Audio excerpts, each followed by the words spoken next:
31 matches done so far out of 51 games. What that means is that we've closed the chapter on the group stages, and what an incredible amount of games that we did see. A bit of drama in Group F, in the group of death on the final day, but we have our 16 teams as we separated the men from the boys. It's now time to look back on what happened at the group stages, and then we'll be looking forward at the round of 16 fixtures that we do have to also do some analysis on who we expect to reach the quarter-final stage. Welcome to Euros Plus with me, Eric Wampof, when I'll not be doing the talking all alone. I've been joined in the studio by with Michael Porter, and it's a pleasure to have you. What's been your overall thoughts so far on the competition, Michael? Well, it's been an excellent competition, full of thrills and spills, and ups and downs, and some teams were late starters, other teams have run gunshot over everybody. So, it's been a really good, exciting competition. Some interesting games, some not so interesting games, some drama, and I think it's had everything. It's a year late coming, and even last night all the crowds were back. It was fantastic to see a full house in Budapest last night. That's a good sign for the world. So all in all, up to date, I think it's been a very exciting Euro 2020, and let's hope it continues. Certainly, we do hope it continues. So you made an interesting point about the crowd, and I wanted to touch on that, especially on the effect that it had on Group A. Now, Italy literally just brushed through their group, winning every game and not even conceding. They played in Rome and had the benefit of the home crowd. To what extent do you think playing at home probably gave them that added advantage over teams such as Wales, Turkey and Switzerland? Yeah, I mean, playing at home, there's the psychological advantage of playing at home. You don't have to travel that far. The other team has to make some sort of a journey and prepare themselves. But notwithstanding that, I think playing at home without a proper crowd can sometimes have a detrimental effect. It's a huge stadium in Rome there, and I can't remember how many were in the crowd, but I would say, nowhere near its capacity. On one hand, it's nice to see the crowds back, but it's not the same atmosphere. Normally that would have been a packed out full crowd, and there would have been a big atmosphere. But on the day it was less so because of the smaller number of people. But yeah, there is certainly home advantage. And I remember when I played, travelling to an away ground wasn't stressful, but it took a lot of preparation. Sleeping in a hotel that you're not used to, and everything else that goes with it. So yeah, sure, if you're playing at home, there is some sort of psychological advantage, over the other team. And still on Italy, did they really just go by unnoticed in terms of people listing their favourites before the tournament? We've seen them in the first 3 games, and they've looked virtually untouchable. They've now gone 30 games unbeaten and haven't conceded a goal in more than 1,000 minutes. Do they all of a sudden become favourites in this competition? Well, Italy have been like a quiet, silent team who have been like a ship going through the night very slowly. But along the way, they've been picking up wins, and not a lot of people, probably other than the Italians, have noticed it until they come to a competition like this, and you realise that their style of play is slightly different to what we're used to seeing in previous competitions. And clearly, the manager has got a good squad of players together. Defensively, they're very strong. They don't leak goals. They've got some stalwarts in that back four that have been around for a long time. The two in particular, Benici and what's the other gentleman's name? Yeah, I mean, they marshal the back four, the defence very effectively, and they're a formidable side now. And they, as you say, they're unbeaten. They're not leaking any goals, and they've got to be one of the real strong favourites for this competition going forward. It looks like they've got players in the team who can score goals. But the problem is Italy. If you play Italy and they go 1-0 ahead, it's very difficult. It's very difficult for them sides to come back. And remember, we're in the knockout stage now. It's a different sort of game. Before that you had the shelter of the group stages, and it's the knockout stage. It's a one-off. Anything can happen. anything can certainly happen. And you speak of the shelf of the group stages where you could even finish with 3 points and then end up qualifying, and that's the situation in Group B, which is our next talking point, where Belgium cruised through winning all their games. But then you have the situation of Denmark finishing on 3 points, but then still finishing second in terms of head-to-head, and a better goal difference than the teams below them. Let's first touch on Belgium. This will arguably be, or maybe be, the last chance for their golden generation to win a trophy. How much of a pressure do you think is on Roberto Martinez and this current crop of players? I think there's a lot of pressure on Mancini. Clearly, if he doesn't win anything this time, maybe he'll draw the line and let somebody else come in and take over. But if you look at the side, I mean, they're a team of superstars. I can go through them all one by one, but every player they've got seems to be world-class player. The problem they've got, Belgium, and they've had it for the last Euro and the World Cup. As individuals, they're really good players, but when they come together as a team, for some reason they're not gelling and they're not performing. However, this time it seems to be slightly different, and I think this is a great opportunity for them to move forward. Romelu Lukaku looks very sharp in front of goal. I've seen him score a few goals already for Belgium in the group stages, and every department they're very strong. And I'm expecting them to certainly win the next game and go through. They're a strong side, like Italy. They're one of the top favourites. Denmark, on the other hand, we had that unfortunate drama in the first game, which was. How much of a role do you think that played? Well, again, it's a psychological effect of seeing one of your, probably the best player of the team, unfortunately stricken down unexpectedly and not really knowing what was wrong with him. And a young man of 28, 29 years of age, that doesn't happen. It doesn't happen really, does it? We don't often see those sort of things. And in front of the world audience watching the game, it happened. And so, as a player, you gel as a team, and clearly you're good teammates when you see one of your fellow mates on the floor receiving treatment and defibrillators and all sorts of other things. It's very distressing. Very distressing for players. Football's big, but it's not as big as life. And the most important thing is life. But notwithstanding that, I think Denmark conducted themselves very well, and they shielded Eriksen from the crowd, which I thought was very good. And I'm pleased to say that the doctors and the medics did an extremely good job and were able to revive him and get him into hospital, and since then he's been discharged. And so that must have given the team a boost. Whether they should have played again shortly after that game, I'm not so sure. And maybe you could say that was probably affected them in the first one or two games, but they did pick up and eventually they qualified. So they've come back from that situation to qualify. So, and they've got everything to play for now. In the last 16. So Denmark as a nation will be delighted. And we're all pleased that Christian Eriksen is on the mend. Whether he'll play again remains to be seen. I remember one of my former players at Bolton Wanderers, Fabrice Muamba, the same happened to him playing for my team, Bolton Wanderers, in London, and that finished him really. It was a very unfortunate, undetected thing that happened to him. So, but health is the most important thing. And Christian Eriksen is on the road to recovery, which is great. Certainly, positive news there. Wales themselves, Denmark, they'll be playing against Wales in Wales, the knockout round. We'll be coming to that. But let's move on to our next group, which is Group C.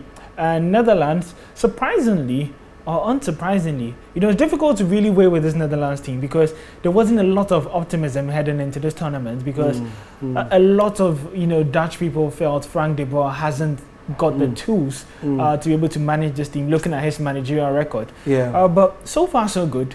3 wins. They've been pretty comfortable aside the first scare against Ukraine, and they look in pole position heading into the round of 16 stage.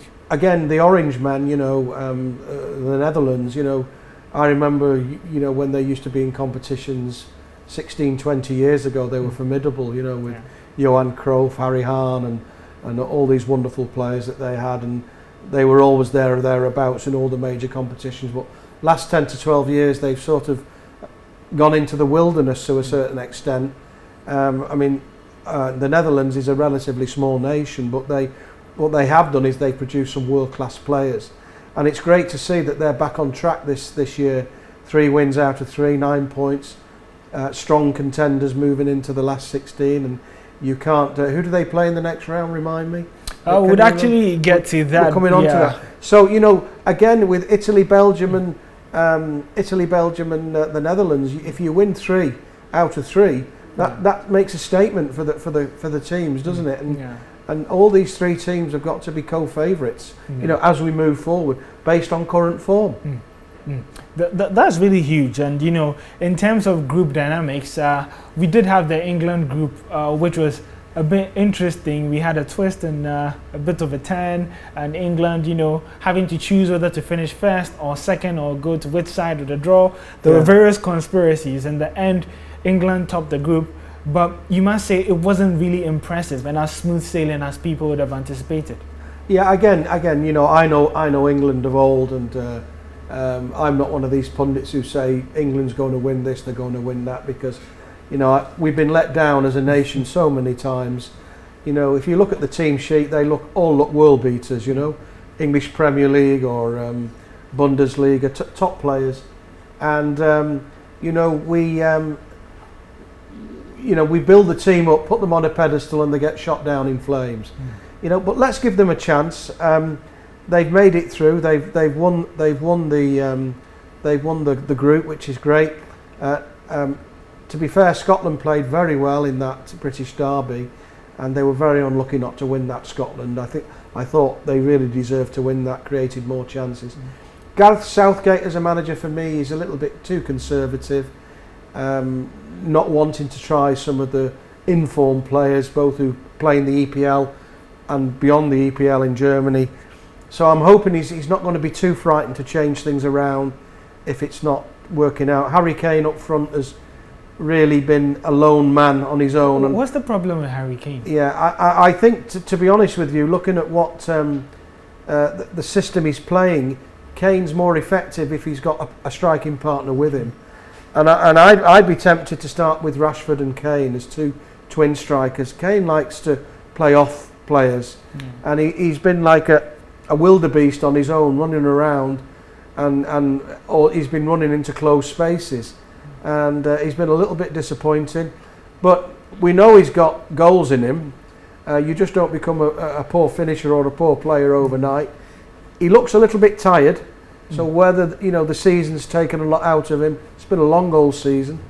I don't know, but I think as we move into the top 16, he will be the player they'll look to score goals. And if he's not firing off 4 cylinders, then England could well suffer. Germany, well, do you want to talk about England-Germany now, or leave it to later? Yeah, we'd also get to that. That's the worst draw that England could have. England-Germany. Yeah.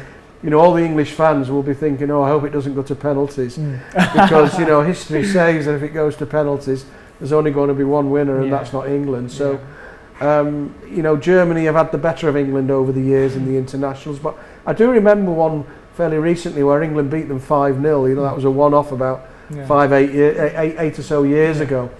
But that's going to be a tough game, England and Germany. It's going to be hard to call, and it could go either way. It certainly could go either way. And in terms of the round of 16 fixtures, we'll be bringing you the full list. We'll also be playing Denmark and then Netherlands face the Czech Republic. England, Germany is one to keep an eye on. We'll be looking at the full list, but we're still here on Euros Plus, and we are looking back at what has been a pretty good group stages. We've separated the boys from the men. We now have 16 more, but we're looking at that separation process and what exactly went down in there. And in our next group is a bit surprising one in terms of how things did pan out. Spain, everyone would have thought would have easily topped the group with Sweden, Poland, and Slovakia.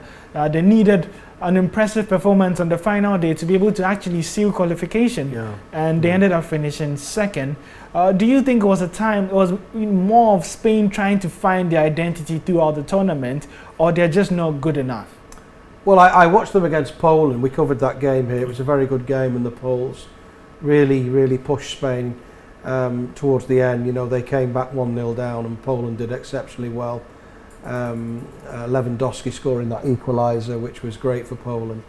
Poland could have gone on to win that game and really made it difficult for Spain.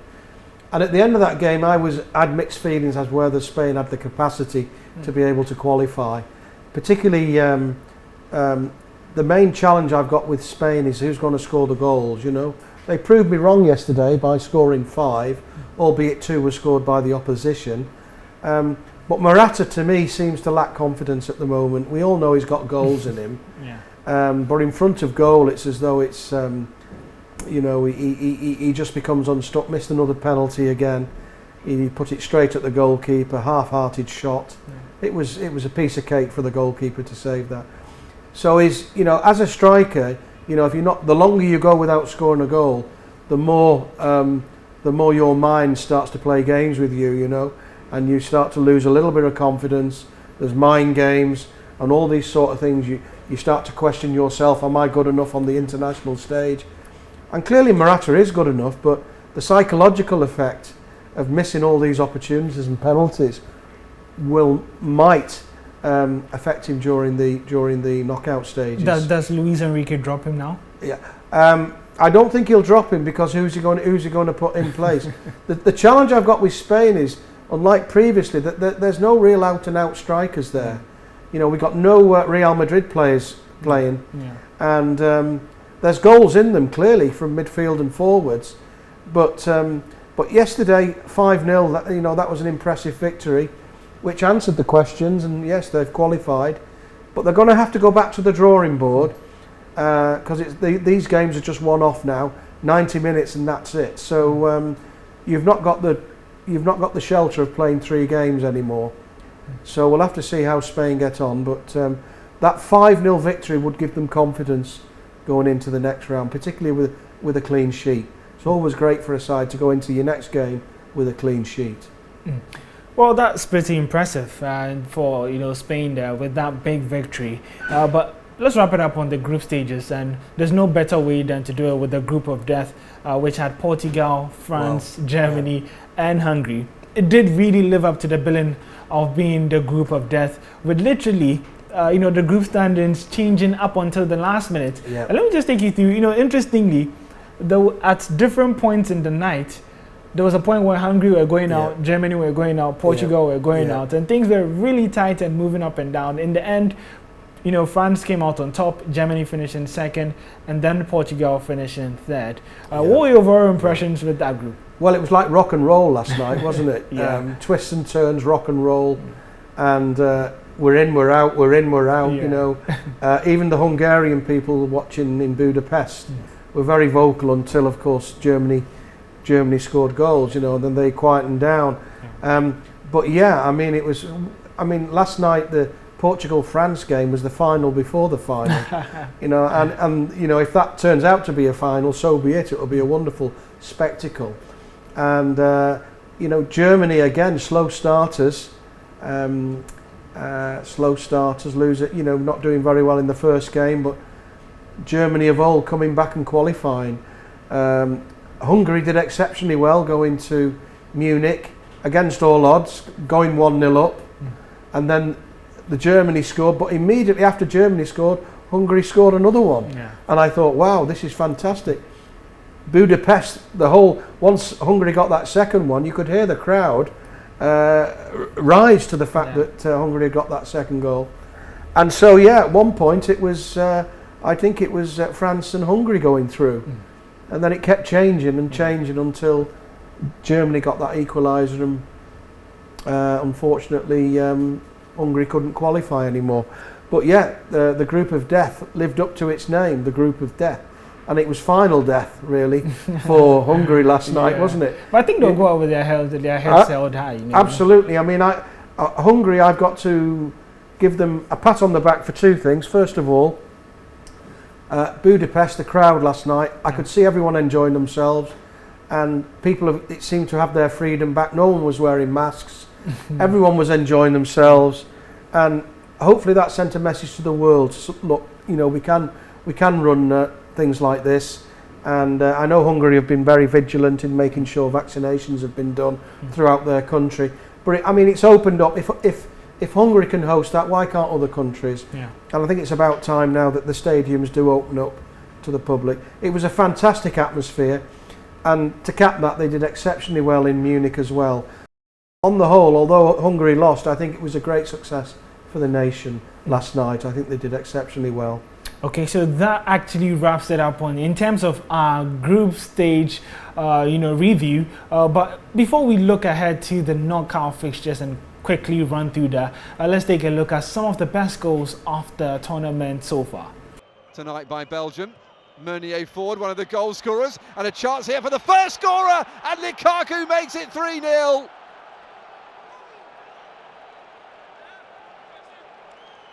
Lightning quick.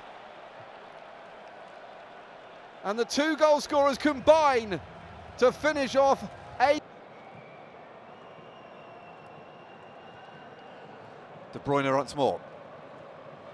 De Bruyne looking in. Lukaku! Points in the bag. A place in the last 16 booked as group winners. Nice 1-2. Ronaldo. Another 1-2. Ronaldo! 3-0. Game over. And that's the best of the bunch. Cristiano Ronaldo. Well, he's like a fine wine, isn't he? Like a fine Portuguese wine. Headed wide. Bernardo Silva. Look at Ronaldo go. 2 against 4. Jota's there. Ronaldo goes for the near post. It's head to Jota. Good layoff. Ronaldo! 1-0. He can't stop scoring this man. That's his 107th goal. 50-50. Well played. Shot on goal. Now a chance of a counter-attack. Schick. Oh my word! Oh my word! Would you believe it? That is simply unbelievable. It's sensational. And it's 2-0. Well, that is the goal of the tournament. It's the goal of the year. It might be the goal of the decade. It might even be the best ever goal in the Euro. Some really incredible goals scored there in the Euro 2020. We've done 31 games. Would we see better goals in the remaining 20 games to play? Let's look at the round of 16, Michael. And it's a pretty interesting pairing because you see teams finishing top and then having to play some big giants. I'm talking about the Belgium, Portugal match. But let's go in order of how they'll be played. Remember, we'll be showing you 5 of these games and we'll put in that schedule on your screen in just about a bit. But Michael, let's start with the game between Denmark and Wales, and let's go through it quickly. Denmark-Wales, where do you see this one going? Well, we've not spoken about Wales, and Wales are managerless at the moment. Ryan Giggs has been suspended pending unfortunately an incident that happened in the UK. So his assistant manager's taken over and done a great job for Wales. They got some really good players in there, Ramsey and Gareth Bale, world class players. And I think that it's an evenly matched game against Denmark. Denmark will be without their talisman, who could have had a major influence in that game against Wales. And I think in some games, I think when they played Wales, I remember Eriksson scoring 3 or 4 goals in one game against Wales not too long ago. But Wales have got the tails up. They've qualified well.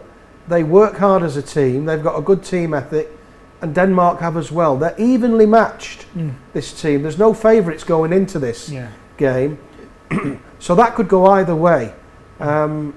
Is it time for Gareth Bale to stand up and be counted in a big game? You know, he's done it once or twice for Real Madrid in the Champions League, but he's not really performed at international level. Yeah, but that will send memories of the last Euros 2016. But let's move on to the next game between Italy and Austria. Should be pretty straightforward for Italy, right? Well, it should be, but you know, Austria, they could be a thorn in the side to Italy.